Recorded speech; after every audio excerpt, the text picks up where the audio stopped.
صباح هذا اليوم قامت قوة عسكرية مؤلفة من دبابتان و6 عربات عسكرية بالتوغل إلى الطريق الواصل إلى كسارات جبات الخشب.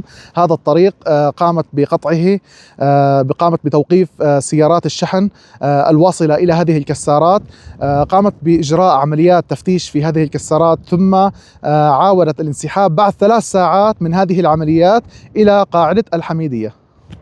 معنا أحد المواطنين ليحدثنا ماذا حصل أثناء عملية التوغل. السلام عليكم. وعليكم السلام.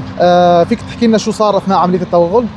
توغلت قوات الاحتلال، قطعت الطريق حوالي 2.5 ساعة. قامت بتفتيش المقالع بمنع العمال من الدخول. كان في عمال واصلين وعمال بعدهم فاتوا أخذوا هويات العمال الواصلين. تفتيش المقالع، سألوا على أوقات العمل، سألوا على إذا في حدا عم يضايقهم، إذا في مضايقات، إذا في شيء، وفتشوا المقالع بالدرون بالعساكر تبعهم، انتشروا بالمقالع كل ما فيها وفلوا.